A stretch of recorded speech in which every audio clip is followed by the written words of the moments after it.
First of all, Nick Algretti, what a day to be a athlete, father, twins, Super Bowl champion. Congratulations to him. I mean, was there ever a doubt? I mean, it's the classic walk down. That's all it was. Eagles played great. They did what they had to do. They kept Mahomes on the bench the first half. You guys think I'm going to talk about Penn State? You're full of shit. I'm talking straight Chiefs here. And the walk down that was that game. And then, the second half, I mean, best quarterback and maybe all time just did what he did. And we're talking about, like an everyday guy, my toughness and his ability to, what he did 2 weeks ago. High ankle sprain, no wide receivers, grit through it in a world where today athletes don't do that.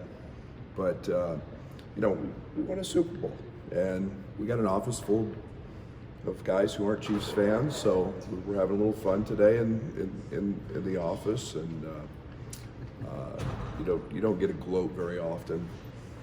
And I guess we do more than most. It's 2 and 4 years. So, a little extra punch today to, we're the greatest. So. The jersey pull we called in the Big Ten basketball? Oh, he admitted he fouled. He committed it twice. I mean, why? I don't understand. That's just such a negative way to think about. You can't rescind calls. If we could, I mean, we'd probably have 5 or 6 more wins this year. And, it's you fouled him. I mean, he committed the violation twice. He held him twice. He even admitted it. So it's, it was a great call. It was a great call. I mean, the official called exactly what he saw, and he saw a hold, and not that it would impact the game, but I mean, the Chiefs showed their superior intelligence by falling down at the 1 yard line, not going in for the touchdown, the kneel downs, So it was it was a good night in the Underwood household. The chicken wings were good. The charcuterie board was off the chart, and the tall ice water was really good as well, and we celebrated. So it was now back to the task at hand, which was a early morning wake up this morning to continue to dive into Penn State. And I thought after the first 8 minutes of the Rutgers game, we did some nice things. I thought we got good shots. I thought we missed Dane a little too much in that stretch, but I thought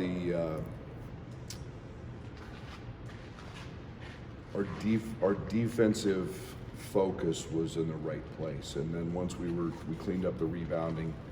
I liked where we were at. I loved Ty and Sincere, what they brought. Thought Jaden defensively probably made as few mistakes as he's made in a game on that side of things. Did a great job on Spencer. So now we get a Penn State team who really embarrassed us in the first game, and it was a time where we weren't playing very well. We were not very good on either end of the court. We were especially bad on the offensive side. We can look at all the defensive shortcomings, but our inept offense helped lead to some very, very poor defensive sequences. They hurt us in transition. Anytime you get 3 or 4 or 5 guys close to 20 points, it's not a very good night. They got one of the best players in our league in Pickett, and in my opinion, they've got maybe as underrated a player as there is an American, Seth Lundy. Seth's 9 threes in a game against Nebraska. If he's open, he makes it, and they get to be a challenge. So we're a completely different team, really on both ends of the court than we were that first time we met. We've got to go to their place. We've got to play extremely hard. We've got to play extremely well. We've got to try to keep them out of transition and just be more solid than we were in the first game. So Mike is doing a great job, and that team is very, very talented offensively. How have they changed in 2 months? They're the same team. They're doing what they do, and the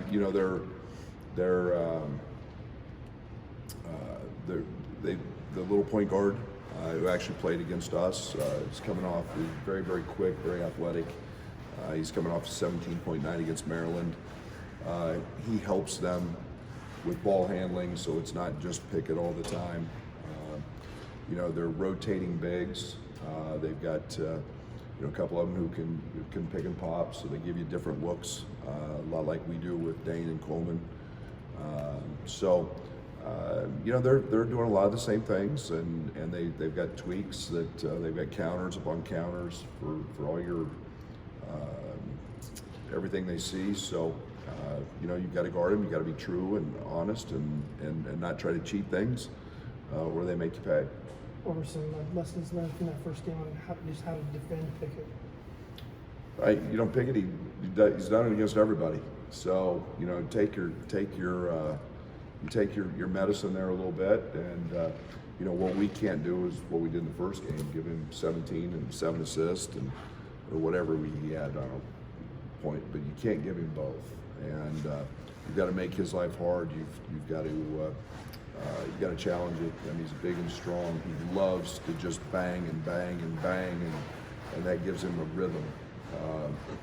We got to try to keep him out there earlier. But we can't give Funk and Lundy and Dredd and Winter, and you can't give those guys clean open looks from three. That's where they've got tremendous spurtability where they can hit 3 or 4 or 5 in a row.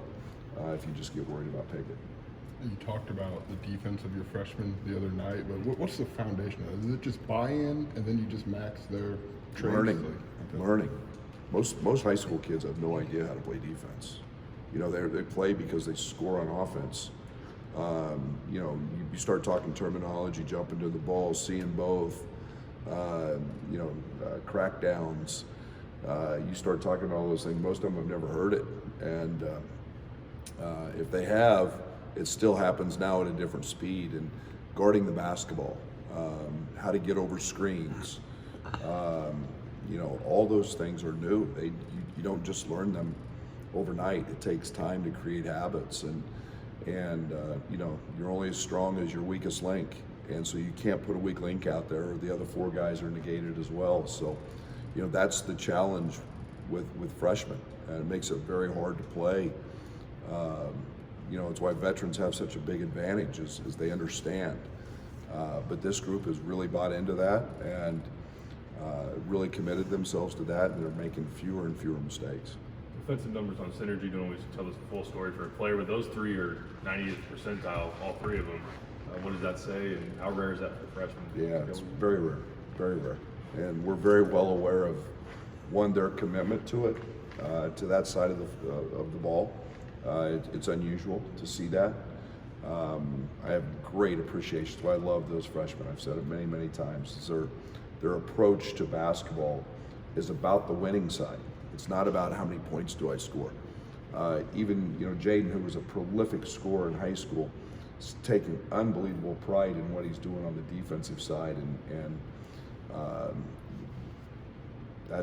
doesn't go unnoticed on his teammates. It sure doesn't go unnoticed by us coaches. And there's a DeMonte Williams-esque approach about things, with winning plays, the little things. How do I change a game by guarding, and then their versatility is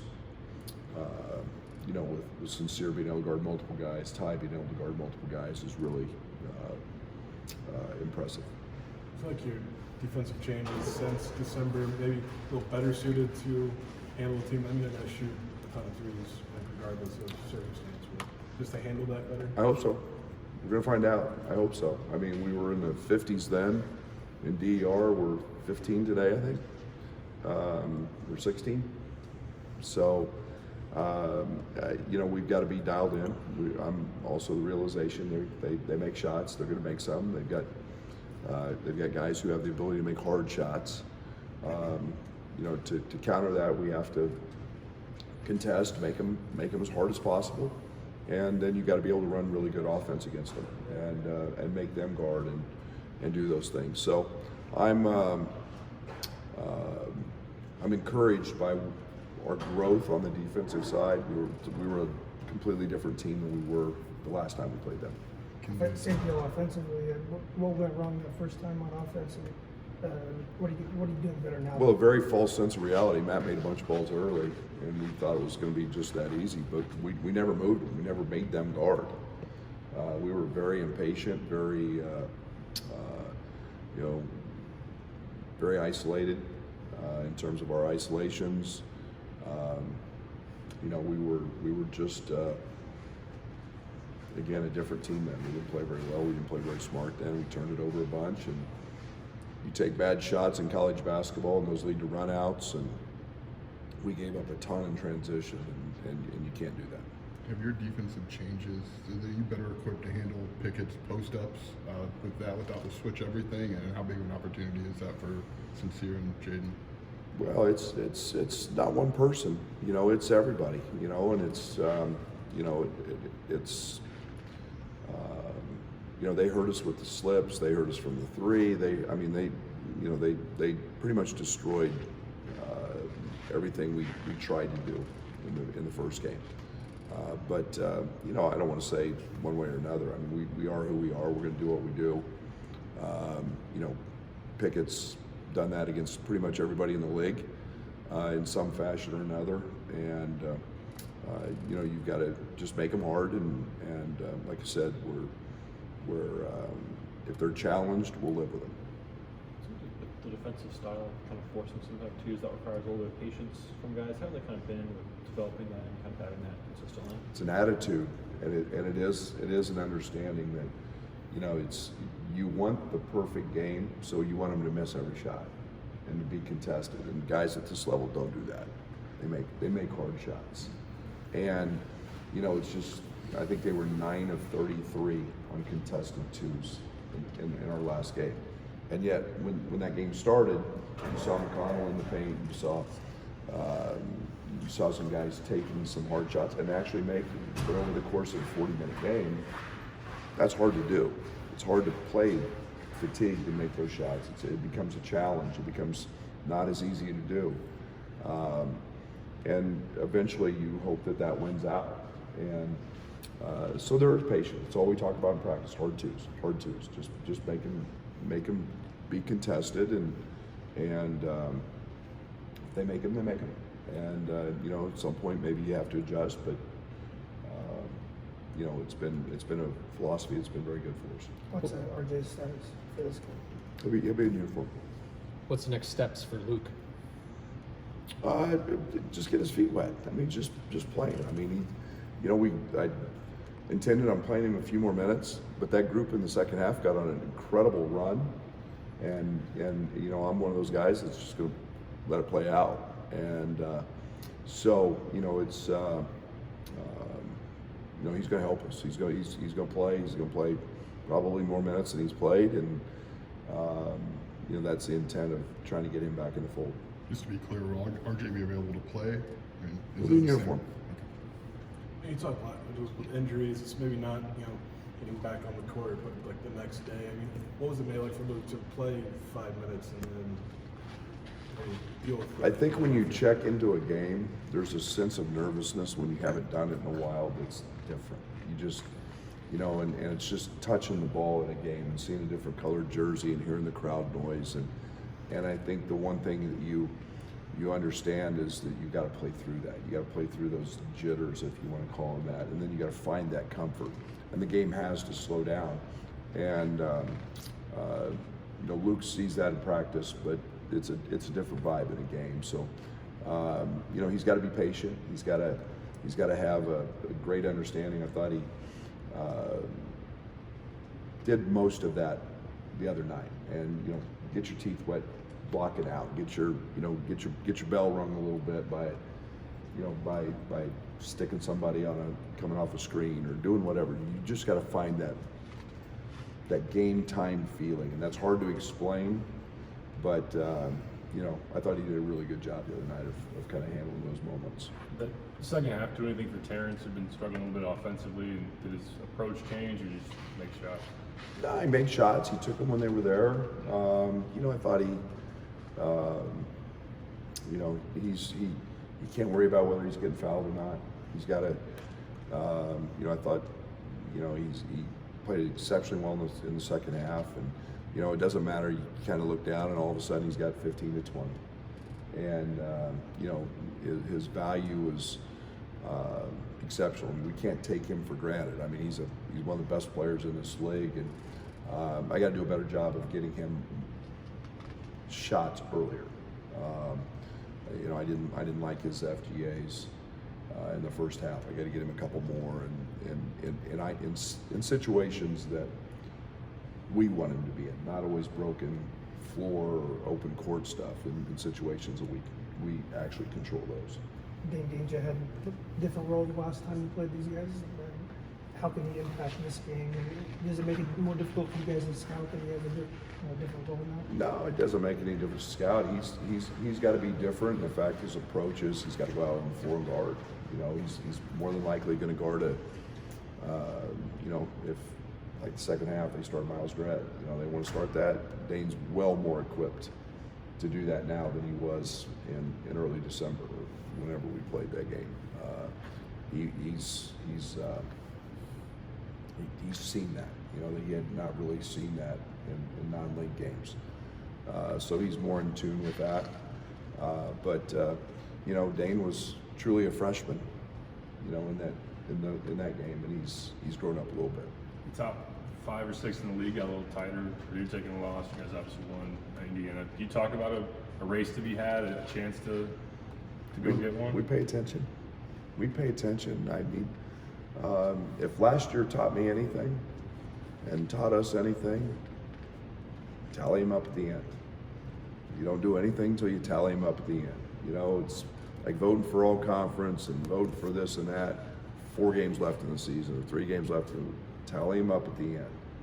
And there's a lot of basketball left. We got a lot of very competitive teams. We got a lot of very competitive games, and it is one game at a time.